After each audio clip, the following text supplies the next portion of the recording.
Quando tu fez o Mortal Kombat lá pro cara, tu tava com o quê? Com fome? Não, tava bem. Ah, que bom, né? Porque era uma situação que você tinha que estar bem lá. Pô, você sentiu medo naquela hora, mano, de verdade? Não, imagina, num lugar hiper protegido por polícia. Tão bom que até assaltaram essa semana, mas enfim.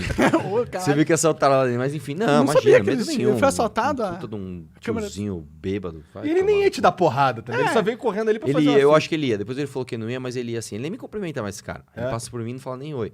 Mas o lance é o seguinte, do meu ponto de vista, o que aconteceu? A mão dele fez assim, ó. Foi muito engraçado. Eu ainda olhei e falei, cara, o que aconteceu? Ele mudou de ideia na hora. Depois, só vendo o vídeo, eu entendi. Quando o cara foi me bater, o Reni, que é o deputado do Novo lá, ele puxou a lapela do casaco do paletó do cara e, tipo, segurou a mão dele. Mas ia vir, cara. Mas não imagina, não ia fazer nada, só ia desviar ali. Mas você acha que o cara foi pra cima de você por causa de um teatro político ou ele realmente se deixou levar pelas emoções? É um mix dos dois. Ali, assim, segundo informações, supostamente, vou falar todas as palavras pra ver se eu não tomo um processo. Dizem que ele estava um pouco alcoolizado, mas o lance é que, enfim, eu não sei de nada. Eu só sei que é um pouco dos dois, né? O cara tem o teatro político, óbvio, e tem a questão de que o cara tá perdendo privilégio, né? Ele é sindicalista e os sindicalistas estão perdendo privilégio. Eles ferraram, né, de certa forma, porque antes tinha um imposto obrigatório e não tem mais, né? Na verdade isso foi em âmbito federal. Infelizmente, em âmbito estadual, eles não se ferraram. A justiça travou e quem se ferrou é o contribuinte. Entendi. A gente não tem... A gente tá pagando mais imposto porque a justiça travou a reforma de austeridade. Caralho. A justiça travou. A justiça é a interferência de um poder no outro, cara. É ridículo isso. A justiça parece que tá cada vez tendo um papel que ele não deveria ter. Óbvio. É um absurdo Mas isso. será que isso não se deve pelo executivo e legislativo também estarem se acanhando das suas responsabilidades? Cara, com certeza. Na verdade é o seguinte, como a gente tem muitas pessoas que estão no poder executivo e legislativo com o rabo preso com a justiça, os caras ficam fazendo agrados ao poder judiciário. Então, quem é que aumenta o salário de juiz? Quem é que aumenta a regra? Não é o judiciário, é o legislativo. Quem faz as regras do jogo é o legislativo. E aí fica se puxando o saco. Aquele lance que você falou de eu ter exposto, tal, foi justamente um projeto nesse sentido, de aumentar o salário de fiscal de renda. Que não é, eles não são... na verdade, ali é poder executivo, né? Que eles são fiscais de renda. Mas, enfim, é esse tipo de interferência de um poder querendo agradar o outro.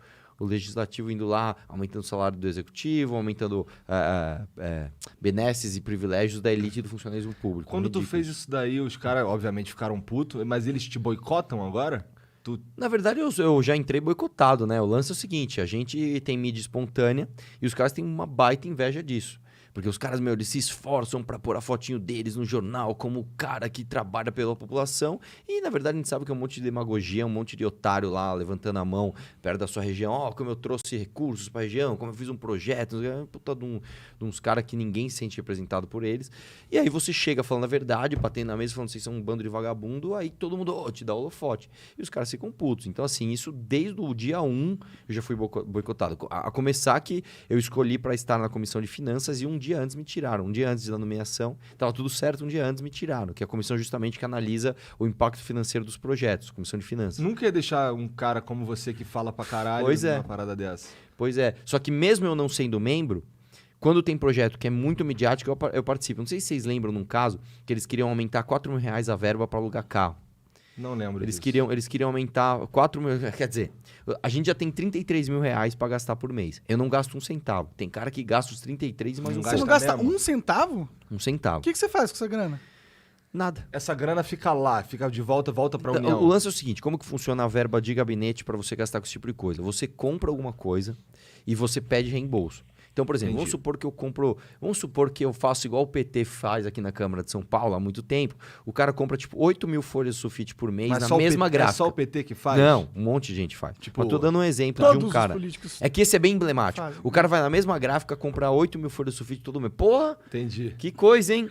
Aí ele compra, paga com o dinheiro dele, vai com a nota e pede o reembolso. Entendi. Eu não pedi reembolso de absolutamente nada. Então, tudo que tá no meu gabinete saiu do meu bolso. Folha de sulfite, grampeador, carro, gasolina, comida, meu almoço, é tudo. Mas você aproveita do salário normal seu. Salário, óbvio. Sim. Eu ganho meu salário e pra mim é o suficiente. Trabalho, eu ganho salário, acabou. Legal. Sem penduricalho, Entendi. É como deve ser. E aí o lance desse caso específico, os caras queriam aumentar R$4.000 para alugar carro. Só que você já pode alugar carro com a verba gramínea. Então, era uma... Aí eu fui lá na Comissão de Finanças, fiz um discurso, o projeto passou na Comissão de Finanças, só que o meu discurso viralizou. Todo mundo... E aí fudeu. Aí os caras, melhor não passar. E até hoje não passou o projeto. Que da hora, mano. Porque não. realmente você... O dos fiscais de renda não passou, o dos 4 mil reais não passou, justamente porque a gente faz discurso uma pressão popular, eloquente, né? É lógico. Tem que ir pra cima desses filhos da puta. Né? Aí tu vai falar lá pra caralho, depois tu bota no teu canal, é essa tua estratégia? Esse especificamente, ele nem bombou tanto no canal. Porque alguém que tava assistindo TV Alesp já cortou e mandou no WhatsApp. Tanto que eu saí da comissão e já recebi meu próprio vídeo no WhatsApp. Caralho. Ó, já tá rodando. Caralho, esse mundo do WhatsApp é um mundo que eu não entendo muito, mas ele é muito influente, né? Ele viraliza muita informação. É que assim, cara, o lance do WhatsApp, ele é assim. Primeiro que você não consegue medir, começa por aí. Exato. Segundo que coisas longas normalmente não viralizam. Então, por exemplo, meus vídeos no YouTube normalmente tem 10 minutos. Isso não viraliza. Agora, um trecho de um vídeo que eu falei na comissão de finanças tem 3 minutos e meio. Isso viraliza. Quando o cara vê, pô, o que tá acontecendo? O cara é um deputado xingando os outros, e viraliza, entendeu? Entendi. Então, sei lá, eu não sei muito. Esse de você lá falando do dinheiro dos caras, acho que eu vi no WhatsApp mesmo essa porra. Esse do Difícil foi o primeirão. Já cheguei comprando um brinco. Caramba, tu é maluco, cara. Aí eu tava conversando com alguém tem que fazer isso, né, mano? Sim, tu é maluco, mas eu quero dizer... Foi um bom maluco. Antes da gente começar, eu falei, cara, foi ali que tu me ganhou. Eu falei, caralho. Porque assim, geralmente eu não gosto de político, essa é a verdade. Porque, historicamente, eles só me fuderam. Sim. Todos eles, sem parar. Então, esse lance que você tá falando aí dos caras que ficam comprando papel sulfite lá todo mês de uma maneira esquisita, porra, pra mim é regra. Sabe? Então, quando, em 2016, quando a galera ficava falando, Bolsonaro 2018, vai salvar essa porra, eu falei, cara, você é maluco, cara. O cara é 30 anos de deputado, cara, vai mudar o quê? O lance é o seguinte, uma coisa que a gente tem que ter noção, a maioria dos deputados, dos parlamentares, até do Poder Executivo, a maioria não é ladrão. Só que a maioria, não porque não rouba, é um bom parlamentar. Normalmente, os deputados eles são corporativistas e eles são caras que não votam de acordo com as próprias convicções. Então, vou dar um exemplo para você. Vamos supor um vereador que defende o táxi e ele quer proibir o Uber. Esse vereador não está cometendo um crime. Não é corrupção. Uhum. Talvez ele não esteja ganhando um centavo para isso. Nem por isso ele está tomando uma boa decisão. Sim. 90 e poucos % da população apoia o Uber. Só que o cara é corporativista. Ele defende a sua própria corporação. Isso eu posso citar para tudo. Sim. Professor, policial, parlamentares. Infelizmente, as pessoas têm visão corporativista ou regionalista das coisas. Isso é ridículo. Então, vou dar um exemplo para você. Vamos supor que eu sou de uma região. Deixa eu dar um exemplo longe para ninguém querer me associar. Vamos supor que eu sou no Nordeste e o cara planta, sei lá, castanha.